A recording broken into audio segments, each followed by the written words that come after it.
Ti'n moyn gweithio ni tyma bach am fel ti'n teimlo am fynd bore yma? Blinedig. Blinedig? Ie. O, ti wedi bod lan yn gynnar? Odw, oherwydd heledd draw fyna, yn dino fi lan, yn gynnar iawn yn y bore. Disgwyl mlaen. Beth i ti'n edrych ymlaen iddo fe fwyaf am heddi? Mynd i'r BBC, training yna, wedyn mynd i dybys yna. Gwylio outnumbered nawr, am 3 awr, a fi'n apus.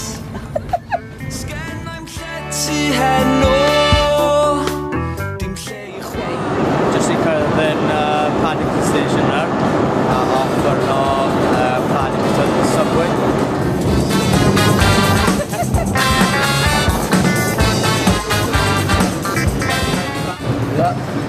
Nawr yn dod mas o Piccadilly Circus, a ni ar ffordd nawr i Stryd.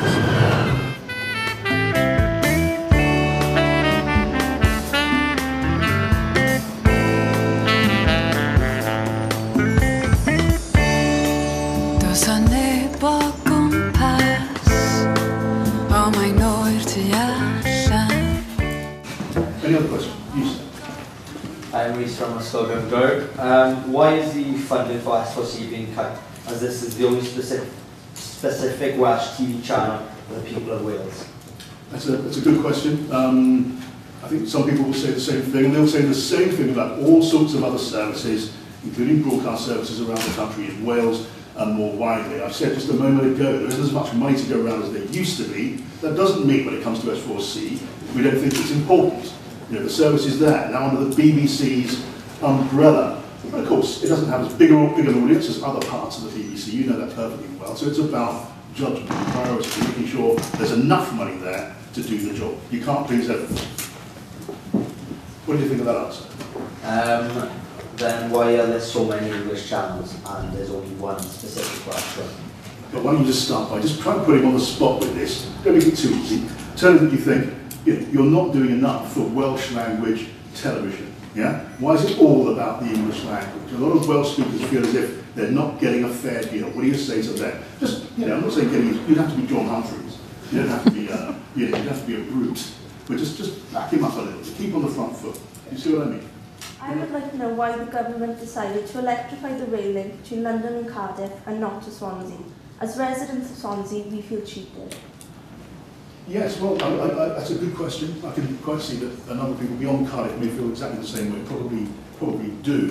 It sort of comes back to what I was saying before about making a limited amount of money go as far as we can.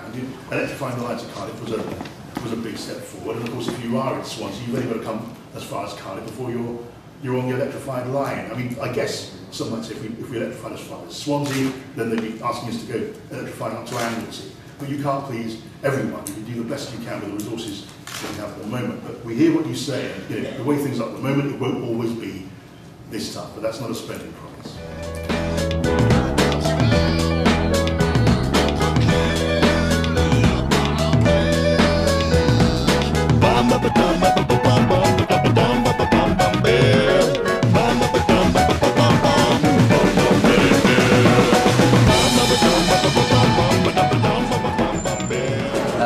Nawr sefyll fas, down y stryd, ni yn down y stryd nawr, a ddim yn hir o dwi'n mynd i deilad rhif 10 i hun, so edrych ymlaen, credu.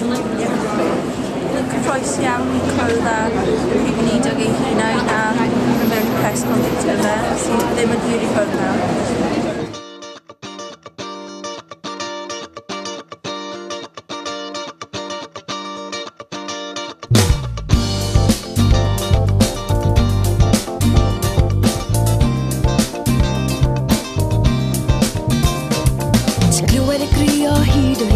Fyrna rhywbeth bach yn poeni pawb o hyd. Brawddeg sy'n dod a mynd ac yn dod yn ôl. Mae'r papur yn dweud fod ti'n werth yn byd. Mae'r radio'n hawlio fod ti'n gwybod y gyd. Yna da i wedi syn o'r papur i wedi enjoy am credu. Oedd e'n dda, oedd e'n surreal really gweld. Ie, ond yn fel ni'n gwylio teledu nid o'n i'n actress dyn am flan. O'n i mor agos o fe, o'n i dim ond ti ymedd i ffwrdd o fe.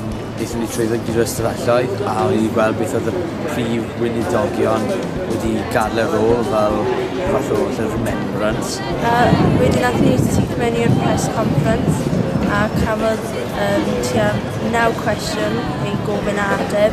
Gofynnodd Rhys un cwestiynau a nath dim Cameron ateb pob un o'r cwestiynau. A ni wedi dysgu llawer am beth yw ei, beth yn mynd i wneud yn y dyfodol a beth yn mynd i wneud ein addysg yn y dyfodol. From as to why he cuts on a specific Welsh channel SVC and why not any other English channel. And he answered the question. He did say that the cut was actually to the whole office and it was just a knock-on effect of the office that cuts from SVC. Cool. There we are. Thank you very much. Thanks guys. Ti'n hapus nawr? Ydw, fi'n hapus nawr. So beth oedd y chafbwynt y dwernod I ti? Cael llun gyda dau blismon. Tal efo nôl a cariad geid i'r cyfan yn ôl. Popeth oedd gen ti. Nawr yng nghanol y ddinas. Gwestiwn dros ben fel ti'n clywed. A fi'n credu ni off I ddysgol am chi cael pryd y bwyd. Geiriau'n gri, ond yw geiriau mewn holl I esgyd. Bydd y esgyn di di gweld dyddiau gwaith. Dwi wedi cael Chinatown o'r pryd o bwyd o'r diwrnod brysyn iawn. Starfo. Dim ond i'n gael, dyna'r cyfan i'w yn on yr air, yn on yr air, yn on yr air. Yn o'n troeth roelli, tafle fy nôl, tafle fy nôl, tafle fy nôl. A gawn ni weld pwy sy'n ffôl. Ni ar ffordd gadra nawr. Dwi wedi bod yn training. Credu, bod wedi bod yn hwyl y susben, credu bod yn neis I gael drach o cwsg ar ôl dwar yn caled. Ie, mae wedi bod yn diwrnod bwledig iawn o'n profiad gyfeithu felly na'n syniad. Gair ola, Miss Clark. Sim mwy I weid.